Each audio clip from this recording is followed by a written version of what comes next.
Mini কিচেনে প্রথমবার বড়া বানানো হবে।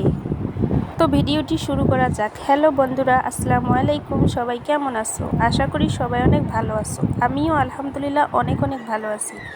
আজকে আমার রেসিপি হবে মসুর কলাইর বড়া বানাবো। এখানে আমি মসুর কলাই নিয়েছি, এখানে পেঁয়াজ কুচি নিয়েছি, রসুন কুচি, আদা বাটা, রসুন বাটা এবং মশলা যাবতীয় সব কিছু আমি একসঙ্গে নিয়ে নিয়েছি। আমি যে মাটি দিয়ে বানিয়েছিলাম শাঙ্কি আর নোড়া, সেটার মধ্যে আজকে আমি মসুর কলাই পিষে নেওয়ার পর সেটা আমি বড়া বানাবো।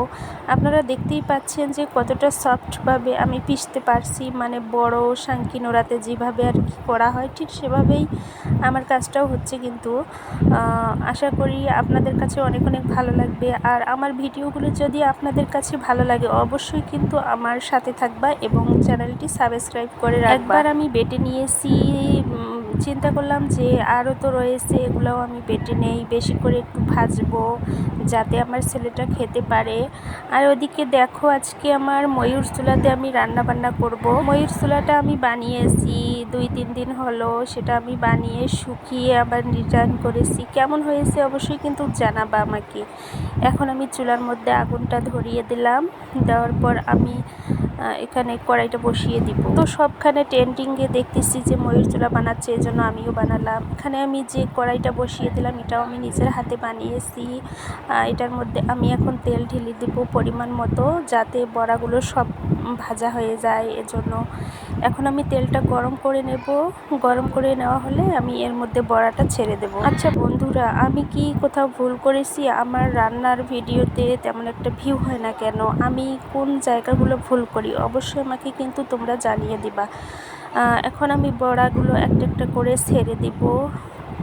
দেখুন, দেখতেই তো পাচ্ছেন কত সুন্দর হচ্ছে, মানে এক একটা বড়ার সাইজ কিন্তু অসাধারণ। আমি নিজেই কল্পনা করতে পারিনি এত সুন্দরভাবে বড়াগুলো ভাজা হচ্ছে। দেখুন, ও মা, আমি তো নিজেই অবাক হয়ে গেলাম। দারুণ লাগছে। বড় কিচেনের থেকে আমি মনে করি যে ছোট কিচেনে রান্না করলে দেখতেও সুন্দর দেখা যায় এবং খেতেও ভারী মজার।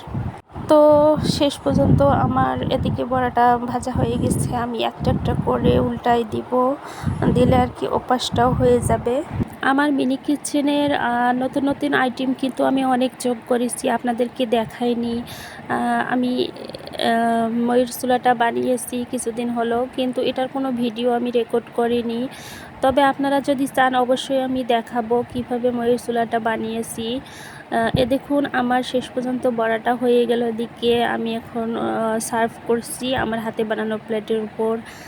খেতে কিন্তু আমার মনে হয় অনেক টেস্টি হবে, মজাদার হবে। আপনাদের কি মনে হয় অবশ্যই আমাকে মতামতটা আপনারা দিয়ে দিবেন। তো বন্ধুরা, ভালো থেকো, সুস্থ থেকো, আল্লাহ হাফেজ। পরবর্তী ভিডিও নিয়ে আসবো।